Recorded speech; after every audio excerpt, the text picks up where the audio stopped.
Kalau boleh jujur pernah dan sedang mengalami gitu loh Mbak. Aku pernah ngalamin hal berat itu di tahun 2019 dan sekarang pun lagi mengalami hal berat. Di tahun 2019 tuh aku sempat ada accident gitu loh Mbak. Aku kecelakaan dan baru sembuh itu di tahun 2021. Bener-bener full baru bisa sembuh. Tapi sebetulnya saat ini pun belum sepenuhnya sembuh. Karena kalau misal mau sembuh, aku harus dioperasi lagi gitu loh. Karena belum sepenuhnya sembuh gitu loh Mbak. Hal berat bagi aku sendiri itu lagi struggle di dunia perkuliahan dan ini pertemanan, lebih dari pertemanannya gitu loh. Rasanya berat Mbak, cuman karena yang biasanya yang tadi aku bilang aku aktif, tiba-tiba aku harus drop 2 tahun di kasur. Kayak aku tuh keluar cuman buat kontrol. Assalamualaikum warahmatullahi wabarakatuh. Selamat datang di Prime Talk.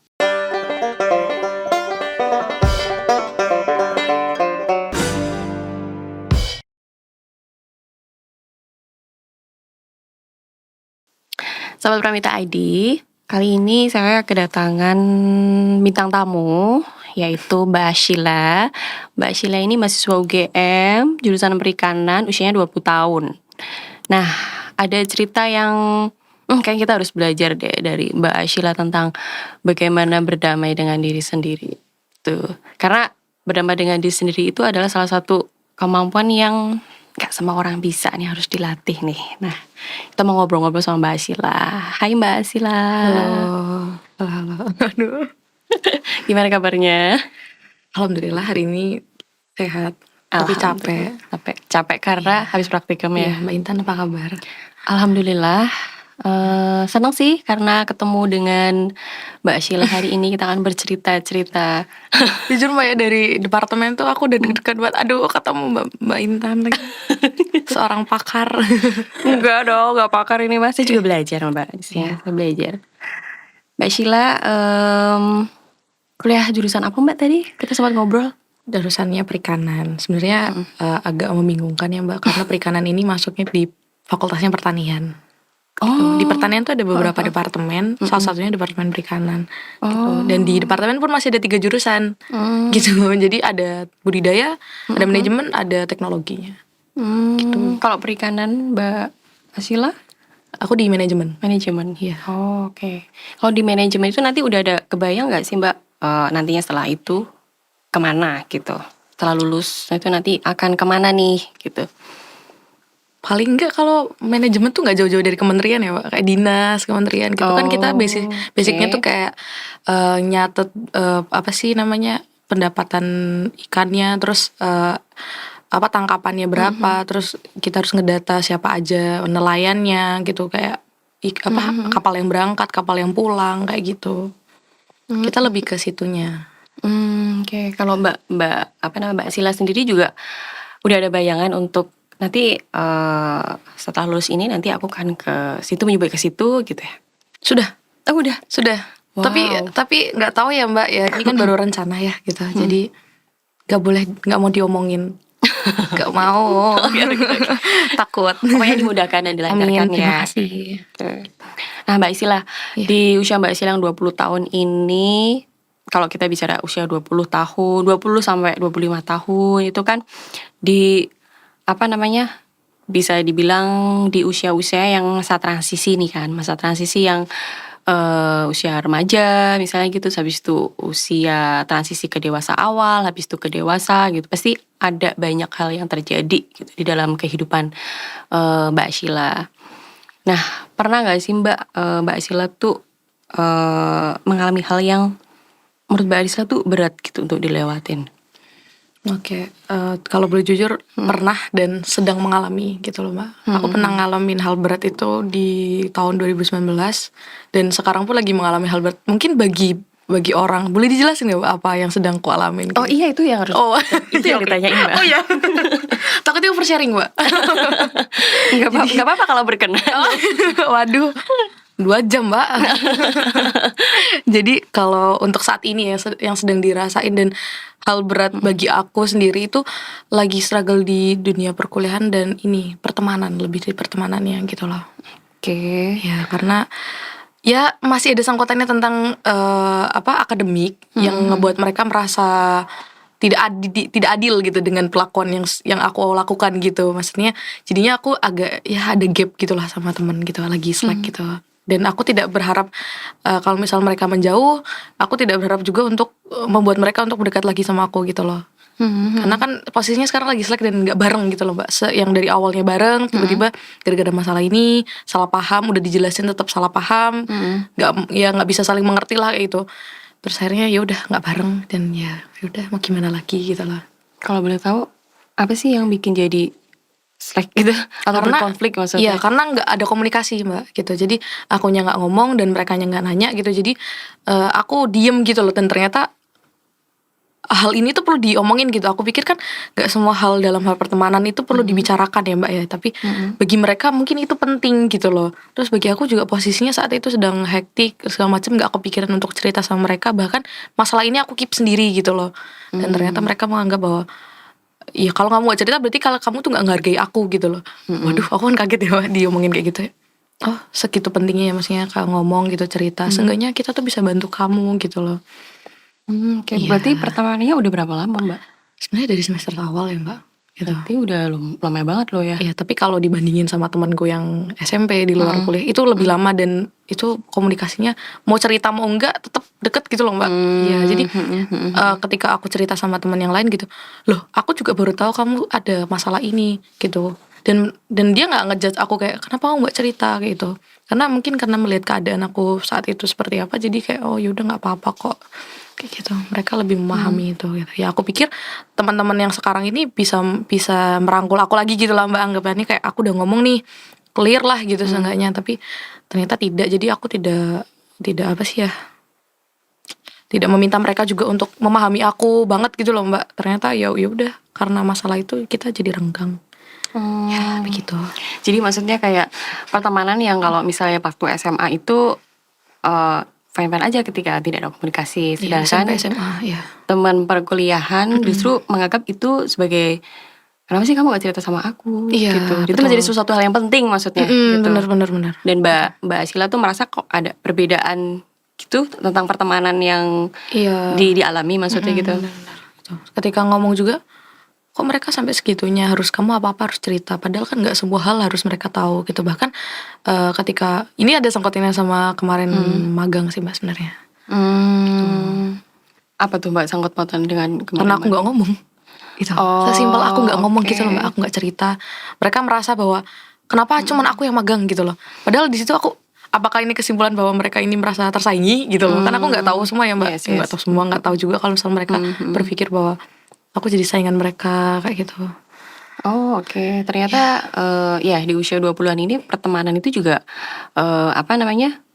menjadi isu juga ya gitu. Karena kan kalau misalnya kita melihat gitu usia 20 sampai 50 tahun kan ternyata nggak hanya cuma tekanan sosial, maksudnya kayak tuntutan keluarga gitu ya atau pekerjaan. Ternyata pertemanan itu juga mempengaruhi keseharian Mbak Sheila. Iya. Terus maksudnya setelah itu apa sih yang dilakuin Mbak Sheila? Maksudnya udah mencoba untuk berbaikan atau mencoba untuk menjelaskan, tapi tetap hasilnya maksudnya seperti apa?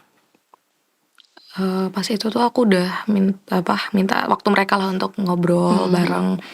Udah aku jelasin gini-gini. Terus ada satu ya aku ngomong sama 3 orang. Ada salah satu orang yang bilang, dan itu omongannya masih keinget aku. Terus kayak dia bilang gini kayak mungkin kita bakal deket tapi nggak kayak dulu lagi gitu lah. Itu kayak gimana ya mbak, maksudnya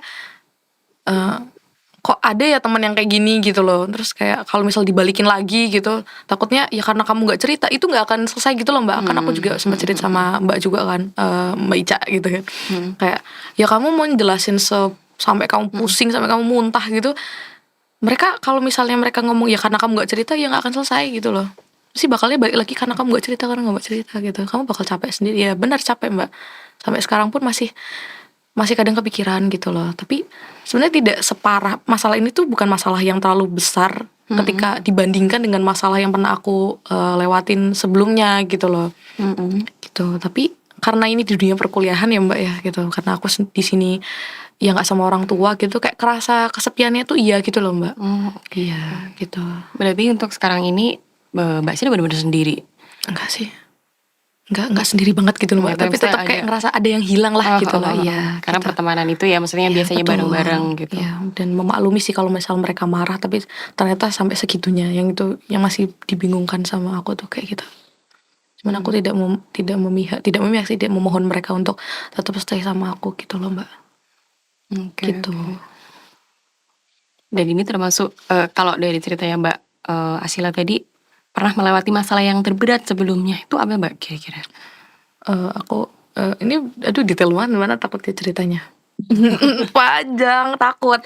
Ya pokoknya intinya di tahun 2019 tuh aku sempat ada accident gitu loh Mbak. Aku kecelakaan dan baru sembuh itu di tahun 2021. Bener-bener full baru bisa sembuh. Tapi sebetulnya saat ini pun belum sepenuhnya sembuh. Karena kalau misal mau sembuh, aku harus dioperasi lagi gitu loh. Karena belum sepenuhnya sembuh gitu loh Mbak. Jadi ya pernah kecelakaan dan itu kondisinya sangat parah gitu loh di kaki. Sampai akhirnya dioperasi berulang kali, 6 kali total operasi 6 kali. Sampai itu tuh kayak rekonstruksi gitulah Mbak intinya. Kayak dipotong, dimasukin alat segala macam, gonta-ganti terus gitu loh Mbak. Dari satu rumah sakit ke dua rumah sakit gitu, pokoknya ganti-ganti dokter. Sampai akhirnya finalnya di Solo. Kayak gitu. Itu berat sih Mbak, jujur. Itu berarti waktu itu usianya, sorry Mbak, usia berapa waktu kejadian itu? SMA kelas 1 ya Mbak, kalau nggak salah. Hmm, Berapa ya? 16 atau 17 ya? 16 deh kayaknya. Iya, itu. Waktu itu keadaannya memang maksudnya dalam mau ke sekolah, mau berangkat sekolah atau? Enggak, ya lagi jalan-jalan lah Oh, waktu itu sendiri? sama teman. Oh, Iya. sama temen, tapi untuk maksudnya waktu jatuh itu juga temen juga Mbak, maksudnya yang Luka atau gimana? Enggak. Justru aku yang parah karena aku yang boncengan kan, kadang Mbak yang boncengan kadang nggak lihat kondisi depan Oh, gimana. jadi Mbak Asila yang di belakang. Betul gitu. Dia cuman luka jahitan di tangan gitu loh. Lalu pada saat itu tuh, saya bingung ya, nggak mau bayangkan mesti. Kalau mau tanya perasaan ya pasti perasaannya nggak karuan ya. Maksudnya Iya, dalam menjalani proses itu tuh kayak gimana Mbak? Maksudnya harus dioperasi, terus harus dioperasi sampai 6 kali gitu. Dan dengan di usia yang masih sangat-sangat muda gitu, Iya. gimana gitu loh Mbak, dalam harus kuat gitu, harus harus menjalani ini gitu. Gimana Mbak? Duh, nggak tahu Mbak, nggak bisa jelasin dengan kata-kata karena perasaannya campur aduk semuanya. Kalau dibilang kuat, aku nggak kuat Mbak gitu. Pas itu tuh karena ya yang terbiasa dengan hal apa-apa aktif segala macam di SMA segala macam kayak gitu, tiba-tiba harus drop, berhenti segala aktivitas, terus harus menerima keadaan itu. Jujur sampai sekarang pun belum bisa menerima itu gitu loh Mbak. Kadang kayak kan kondisiku kan tidak senormal yang lain karena kan ya udah pernah kecelakaan dan itu nggak bisa kembali normal, kecuali ya mau dioperasi beberapa kali pun nggak akan kembali normal. Jadi kayak perasaannya sih jujur insecure ada Mbak, takut ada, terus kayak marah ada, terus kecewa ada, semuanya campur aduk kayak gitu loh Mbak. Jadi kayak nggak bisa dideskripsikan secara ya satu kata aja kayak gitu, nggak emosi, semuanya campur aduk intinya gitu. Tapi itu sampai pada akhirnya di proses yang panjang itu gitu, walaupun sampai sekarang misalnya masih belum bisa nerima gitu, tapi bisa menjalani hari demi hari gitu sampai sekarang dan detik ini gitu, itu kan udah luar biasa gitu. Pasti ada apa yang membuat motivasi, maksudnya apa ya yang bikin kayak oke, maksudnya aku memang seperti ini dan aku harus melakukan sesuatu untuk apa nih gitu, maksudnya supaya aku nggak insecure, nggak kayak terus takut kayak gitu Mbak. Motivasi lebihnya kenapa aku bisa menjalani sampai hari ini tuh karena ibu. Peran ibu dan bapak sih lebih tepatnya.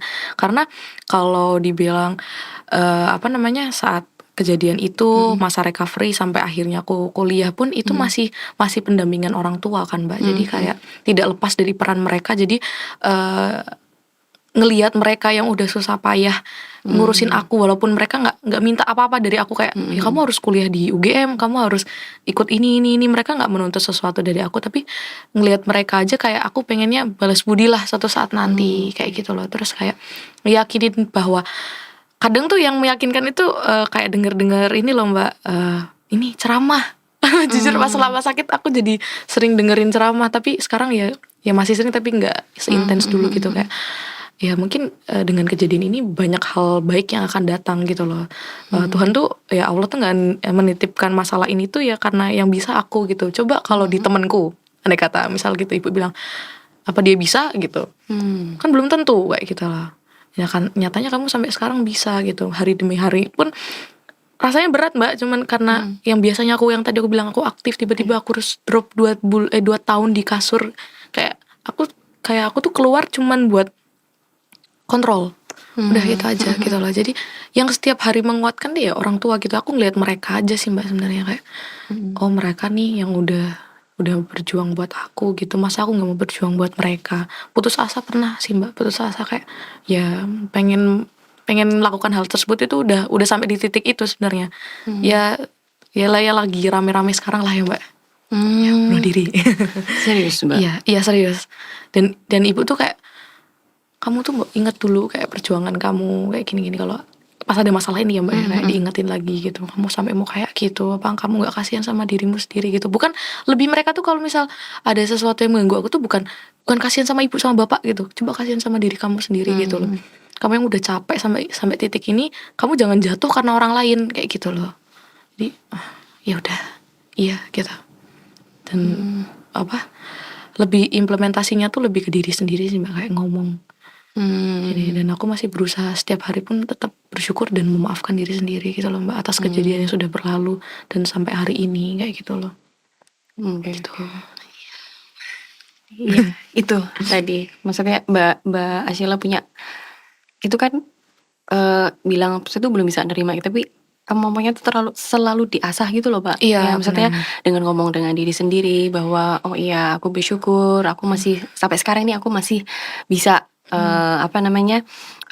kuliah dan Iya. kuliah di UGM kayak Betul. itu udah yang orang tua impikan gitu, maksudnya Iya. ada motivasi, dan motivasinya itu menjadi ada hasilnya nih gitu loh, maksudnya aku mencapai prestasi itu misalnya gitu. Jadi bisa di posisi yang sampai sekarang ini tuh udah luar biasa sih Mbak, maksudnya dengan melihat Mbak Ashila ini gitu. Berarti orang tua sangat support banget. Sampai berarti berapa lama tuh Mbak mendampingi Mbak Ashila itu, berarti sampai terus Mbak Ashila diperbolehkan untuk mulai berjalan lagi gitu? 2 tahun, 3 tahun, 2 setengah, iya. Setengah tahun. Itu betul-betul orang tua benar-benar dampingin Mbak Ashila terus ya? Iya, Untuk aktivitas apapun itu. Iya, sampai sekolah juga. Aku sempat dikasih pilihan sama dokter untuk tidak sekolah dulu gitu loh Mbak, tapi kayak gak mau nanti sekolah aku gimana kayak gitu loh. Akhirnya tadinya mau nyoba online tapi gak bisa kan Mbak, tapi akhirnya gak apa-apa deh ke sekolah. Terus akhirnya orang tua alhamdulillahnya mendukung dan memfasilitasi apa yang ada gitu, yang aku butuhin gitu, kayak dijemput. Yang aku dulunya gak pernah dijemput, gak pernah dianterin, sekarang jadi dijemput dianterin, lebih deket sama bapak sama ibu gitu sih. Mereka memfasilitasi dan mendukung apa yang aku mau gitu. Oke, terus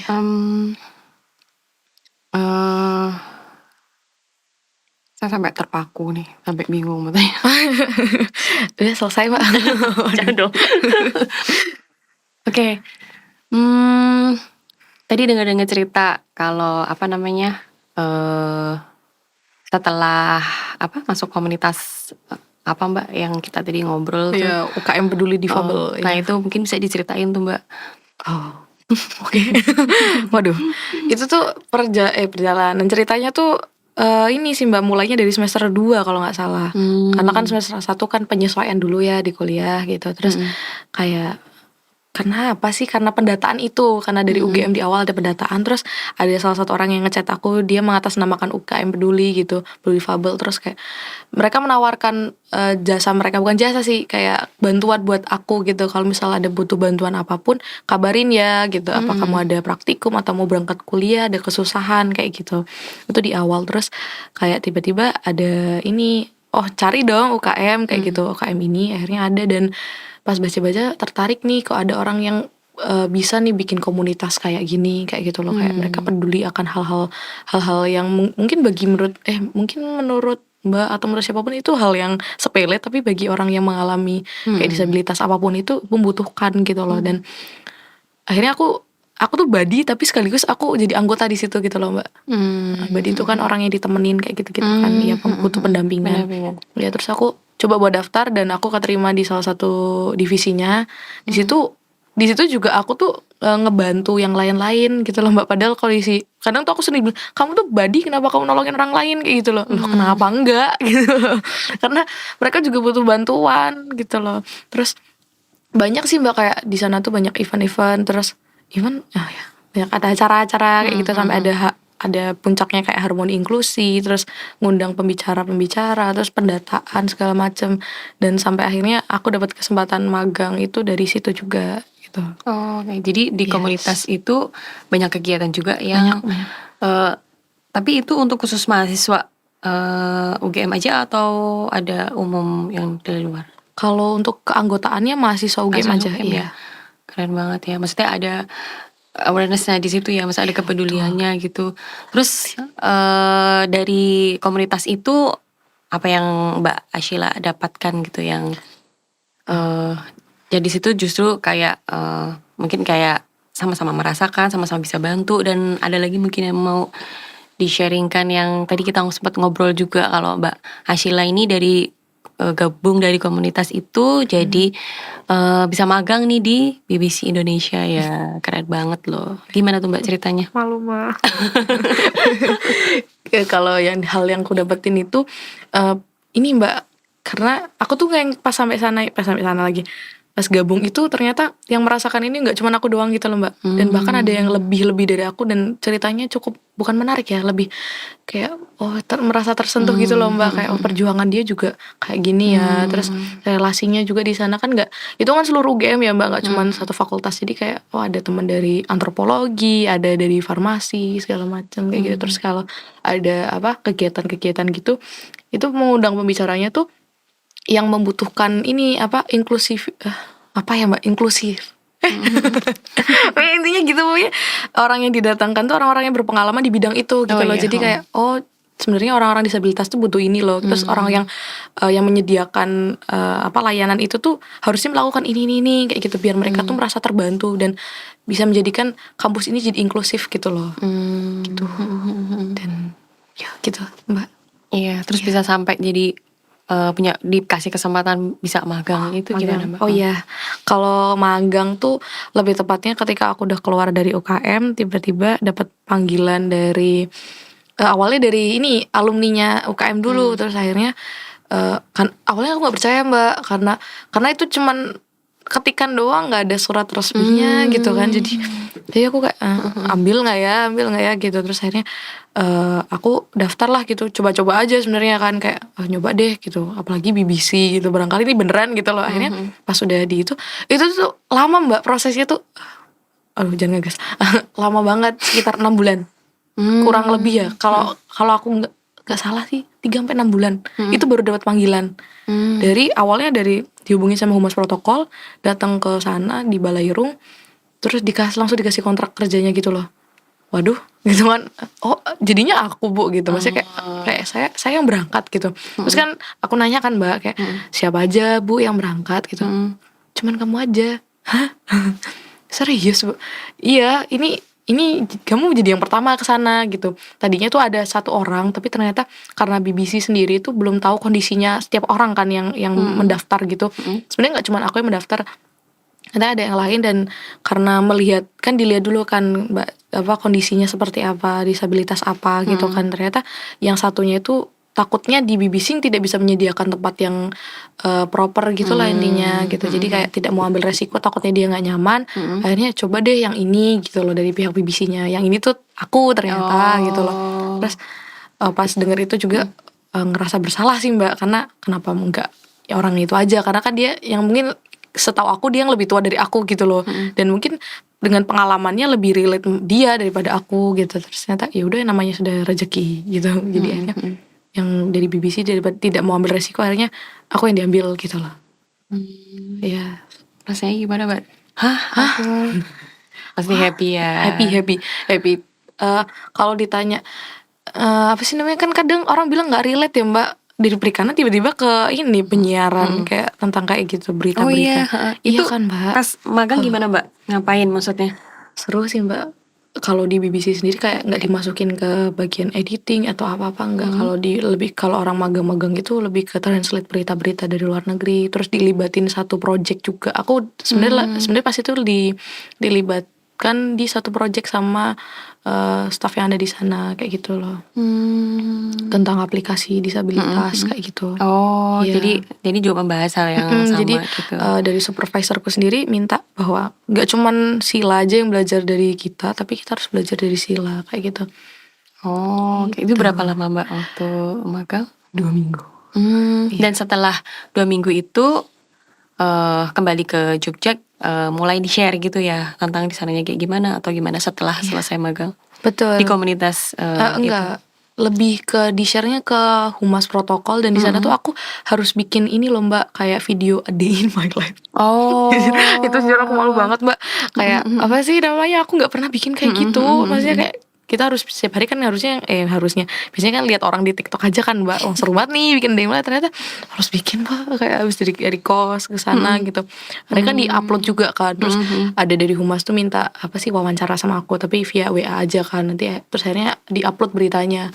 Itu sih kalau dari segi UKM sendiri tuh baru kemarin dapat ya, dampak baik dari UKM-nya gitu lah intinya, dapat feedbacknya itu ada cutting dari S2 mau minta aku sebagai ini loh untuk objek penelitiannya gitu loh. Bukan objek sih Mbak, apa ya? subjek Iya betul untuk itu. mahasiswa S2. Iya benar. Oh. Betul. Sorry Mbak. Iya gitu. Ya gitu deh. Keren banget loh Mbak Sheila ya. Terima kasih Mbak. Apa namanya, Mbak Sheila sendiri merasa nggak, maksudnya aku tuh udah bisa menjalani hari-hariku sampai sekuat ini, itu pernah merasa gitu nggak gitu? Karena kan kadang orang kalau yang mengalami gitu kadang masih merasa kayak ada perasaan yang masih belum bisa terima atau tapi bisa sekuat ini, itu pernah ada perasaan nggak? Aku tuh kuat loh udah bisa sampai di titik ini gitu. Pernah kok Mbak, pernah ketika lagi sendiri dan kayak lagi ya kayak ada bukan sebenarnya nggak cuma ada masalah, kadang kayak kalau misalnya habis capek-capeknya hari-hari kuliah gitu, terus kadang kalau lagi tiduran gitu, wah ternyata sekuat ini ya bisa sampai sekarang gitu. Pas sholat juga kayak keren juga nih bisa sampai kayak gini gitu loh, sudah sejauh ini, dan aku harus bisa gitu loh, bisa untuk melanjutkan hari-hari selanjutnya seperti apa kayak gitu loh. Harus kuat dong Mbak. Harus kuat, iya. Keren maksudnya, dan di usia yang waktu itu masih umur belasan gitu sampai sekarang masih 20-an, itu kan nggak mudah ya, maksudnya di usia yang sangat-sangat muda, yang secara emosi juga masih belum stabil, ya gak sih maksudnya. Iya betul. Masih ada istilahnya kayak hal-hal yang mungkin hal kecil yang terjadi terus bisa akhirnya terus lebih, kalau ngomongin kalau udah tua mungkin udah bisa legowo kayak gitu kan. Kalau masih muda kan masih masih belum stabil juga gitu, tapi bisa melalui proses ini dengan walaupun dengan banyak hal gitu yang pada akhirnya aku juga ngerasa kuat juga, ini udah keren banget nih aku sampai sini gitu. Iya Mbak ya. Aku takut Mbak kalau mau kayak gini, mau cerita-cerita itu. Kenapa? Takutnya ada yang lebih ini ya, lebih berpengalaman dari aku gitu. Ya tapi maksudnya cerita Mbak Sheila itu bisa jadi penyemangat gitu buat teman-teman di sana juga gitu, yang mungkin punya pengalaman yang sama gitu kan. Dan kalau misalnya punya komunitas yang bisa sama-sama itu kan bisa saling menguatkan juga gitu loh. Iya, betul. Dan sahabat Pramita tadi juga bisa melihat, oh iya Mbak Sheila juga bisa kuat, bisa bangkit, bisa sampai sekarang ini dan berprestasi. Oh aku juga kan bisa seperti aku juga harus kuat gitu. Jadi maksudnya cerita ini tuh untuk memotivasi sahabat Pramita ID juga gitu. Mungkin terakhir nih Mbak Sheila, mungkin ada pesan gitu buat sahabat Pramita ID yang mungkin punya pengalaman yang sama gitu kan. Karena Mbak Sheila juga ikut ke dalam komunitas yang sama-sama memiliki pengalaman yang sama gitu. Mungkin ada pesan buat sahabat Pramita ID gitu, memotivasi atau Aduh, gimana ya?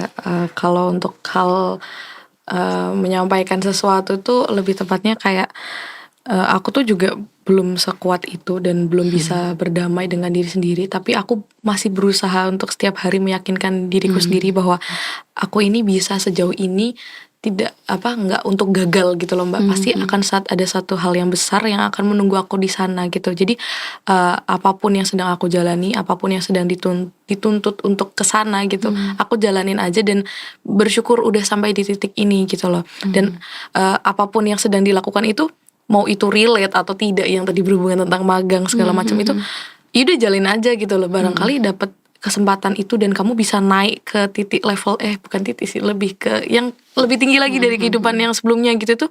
Ya ini dicoba aja gitu, barangkali kita bisa naik dari situ gitu loh.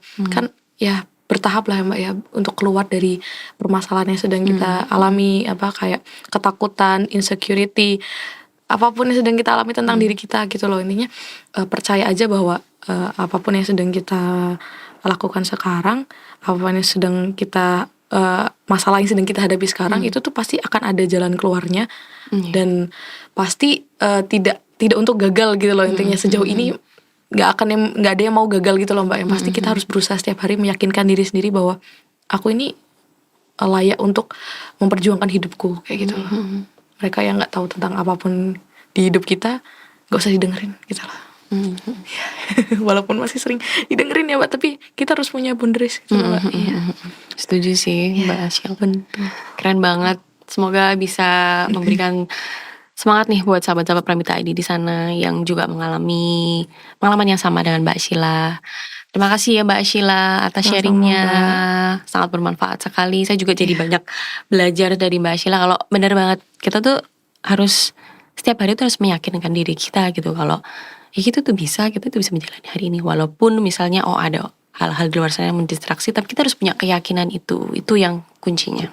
Betul. Ya, betul sekali. Oke, terima kasih Mbak Sheila. Terima kasih Mbak Ita.